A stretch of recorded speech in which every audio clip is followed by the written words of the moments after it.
Flint is such an entrepreneur's community. I have been in other towns before and seen little ways of entrepreneurship breaking out, but not like it is here. And people just rally together in such an amazing way here. The support for what people are passionate about is so evident. Initially, I wanted to open like a brew pub. That was like my dream. I was like, I want to open a brew pub. I want to be a brewer, but kind of hard to do if you're like, I don't drink anymore. So I always loved coffee, and that's kind of how I made that shift into like, all right, let me get my hand at roasting coffee. So before ever even roasting coffee, I decided I was going to start a coffee roasting company. Like, it was just like, I'm going to do this. Rootless started in 2020. Basically, I was in coffee at the time, and I saw that, what was happening with coffee shops and how they weren't doing so well. And so I ended up thinking like, okay, how can I continue to do this, but change it to make it pandemic-proof, recession-proof? Instead of having a roastery and a shop all at the same time, what we did was we focused on e-commerce and really going toward that market specifically. And then, from there, picking up wholesale accounts with different coffee shops, restaurants and stuff as that started to open up, but at first it was all e-commerce, really heavily focused on building the brand. And it was actually worked out to be a good guess because it's what really grew us in a fast way. We always, saw 100K and always thought 100K was doing amazing things and helping businesses like that are just starting off really move through some of those first really difficult hurdles, which is like you just don't know all the things that are going to come at you. But like having that support system at any age of a business is awesome because a lot of times you just, problems pop up, you don't know exactly how to handle it, and the smartest thing I've learned to do is to ask for help. 100K Ideas gives me hope, and that little bit of hope is enough for me to keep going. Originally, Women Unspoken started out as a blog, and it was a way for me to process my experiences being a woman unspoken. So being expected to conform to societal pressures, being expected to just be this martyr in my community and of course with my peers, right? Not necessarily having a safe space to share the things that I was going through behind the scenes. But from 2020 to about 2023, I kind of stepped back from writing to hone in on my professional development. And I was meditating with my ancestors, and I said, you know what? I want to help women who want to conceive. I don't want to be a part of the process. I don't want to birth the baby, deliver the baby. I don't want to have nothing to do with that. But I would like to be there in the first stages of conception, because I remember when I was struggling with fertility, and while I wasn't trying to conceive, it made me feel so defeated. And so in July of 2023, I went on to be trained as a holistic fertility doula. I said, you know what? I want to sell yoni care products, but I want to focus on what is called yoni steams. And with the yoni steams, women squat over a pot of steaming herbs, and they allow for the herbs to be absorbed into their sacred space. And it provides so many healing properties. It can help regulate your menstrual cycle. It can help you induce fertility. I mean, there's so many things. And so it really, the journey, it all comes together, Woman Unspoken, because now instead of writing, I'm able to provide services like products and services holistically, because I want to help women from a holistic perspective. That's why Woman Unspoken is here today, and we're able to just touch different people, and it's been a very fulfilling experience thus far. It brings me so much joy, sometimes more than my career, but I think that's to be expected when you're doing purpose work. I am just so grateful for 100K because I'm a solopreneur. So a lot of times I am the PR person, I'm the negotiator, I'm the liaison, I'm the graphic designer, I'm all of these people. And so when you have a vision about something and there is a organization that wants to help you bring your vision into reality, that's just been so humbling for me. And it also has been helping me to recognize where I try to take on too many things And so 100K, like we're working with each other next week. Like I have a meeting at 100K to figure out how to do customer discovery and how to start having these events so people can get more familiar with my product.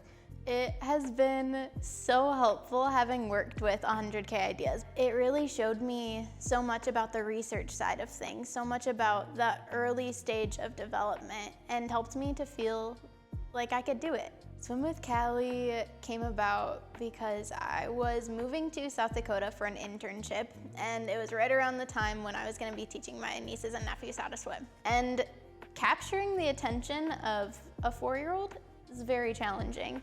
You know, longer than 5 minutes seemed impossible, but I noticed as I was playing with my nieces and nephews one day that reading a book could hold their attention for an hour. So that idea of using a story with colorful pictures and all of those things, it was going to be the best way to be able to teach them how to swim, to teach them anything really. So I decided to pair this idea of a storybook along with learning how to swim, but that doesn't work very well for a book because water and paper don't collide very well. So then it went to trying to figure out how this could be water friendly. And I found waterproof paper and was able to work with Flint Prints to develop this product that was going to be able to come into the water with families. All of the writing for this was fueled in a coffee shop.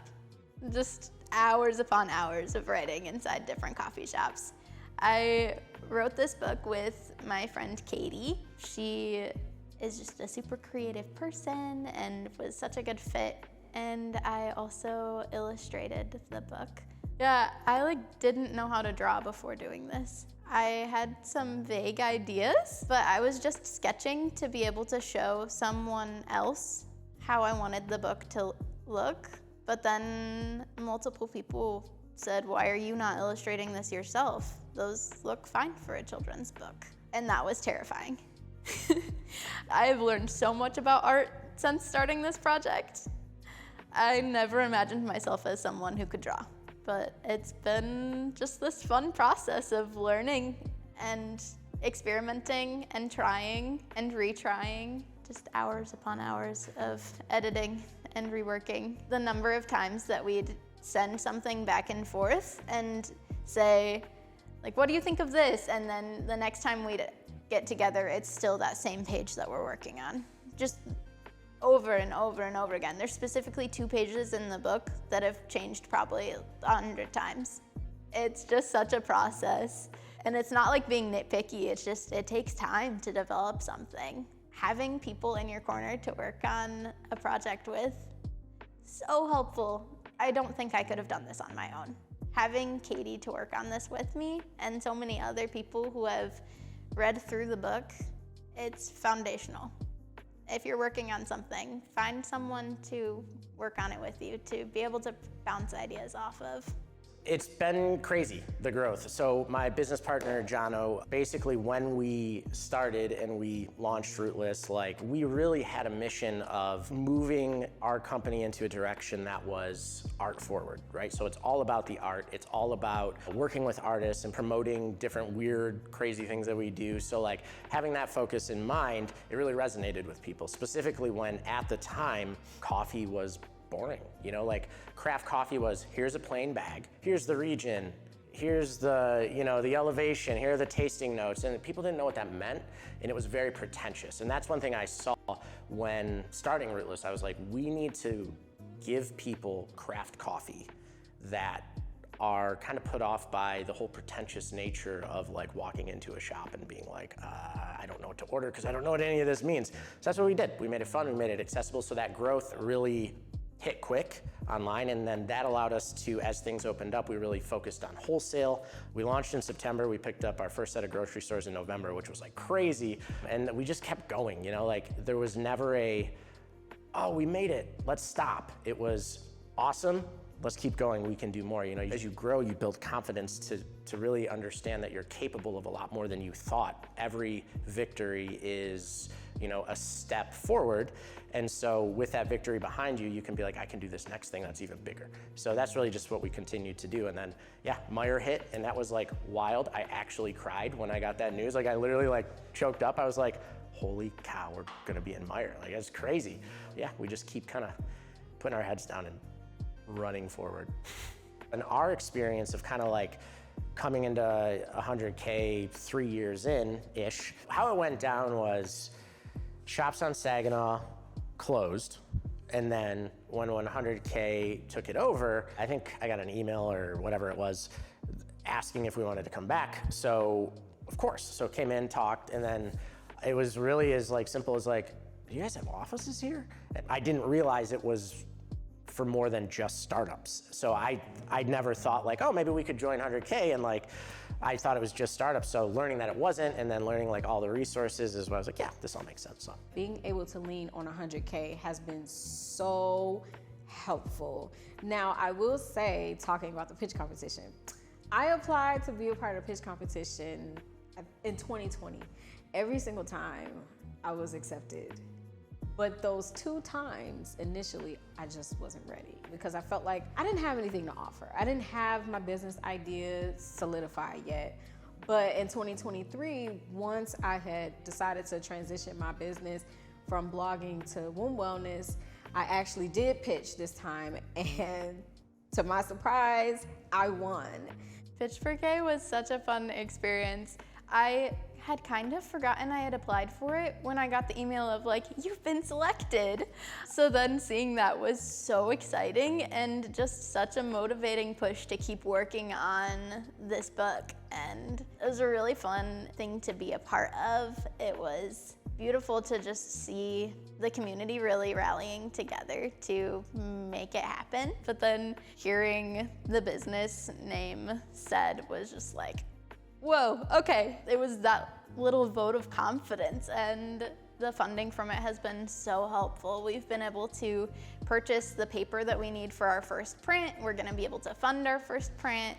We've purchased our ISBN number. We have a website domain, like so many different foundational things. The host for 100K Ideas Pitch Competition, Colette, she is a newscaster, and she reached out afterwards and invited me to be on her newscast. It was just so fun. She's so charismatic and kind and just has a heart for people and community, so being able to have conversation with her, just this opportunity that led to another opportunity, and doors keep opening and just keeps happening. I feel like I'm not even working for things, and it just like open door, open door.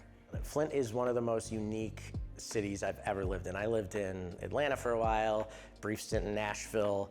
I came to Flint 7 or 8 years ago, and what kept me here actually was the community. I did not think I was gonna stay in Flint, but I did, because the community is just so cool and unique. And so like being a part of that community has been just a great experience. This is like any place, there are struggles. The economic condition of Flint in the 7 years that I've been here has definitely improved, but there's a lot of things that really need to be fixed and worked on, but there's a lot of good people doing that, which is so awesome, because if you can play a little part in that by hiring people, by working in the community, by donating to this and that because you have a business, like you're helping. And so to be a part of Flint is like super great. I love it. I love a challenge. And so I think Flint is like one of those cities that like is tackling that challenge much like Detroit started doing 25 years ago. And like I see Flint in 20 years, like I'm excited to see where we're at because I think it's gonna be similar. Flint has been instrumental in me becoming the woman that I am today. Everybody is really supportive and really upbeat, despite all of the things that have transpired in the last 10 years, right? It's important for me to be socially responsible with my business. Very important. And it's also really important for me to be sensitive culturally. And I don't necessarily mean in regards to race, but in terms of the culture and community of Flint. Because I'm coming into your space and I'm asking you to buy something from me. So I have to garner your trust, and I want to be able to establish a camaraderie and rapport, to which point that you trust me and that we can build something together. I appreciate Flint. Flint has shown me so much love. I couldn't have asked for any better environment, you know, to be able to flourish in as an entrepreneur. If you are finding yourself with an idea, if you are feeling stuck or asking, is it good enough? Stop asking those questions and just tell somebody about it. Starting the conversation is the first step. It doesn't have to be anything major. I've been working on this idea, this project for years. You never know who you're going to talk to in the ways that they may be able to help you get started. So it's worth sharing. It's worth researching. Sometimes if I don't reach a goal or something shifts or changes on the journey, I'll just give up and just let it go, right? If you don't reach a goal within the time that you want it to, it doesn't necessarily mean the goal is unattainable. It might just mean you need more time.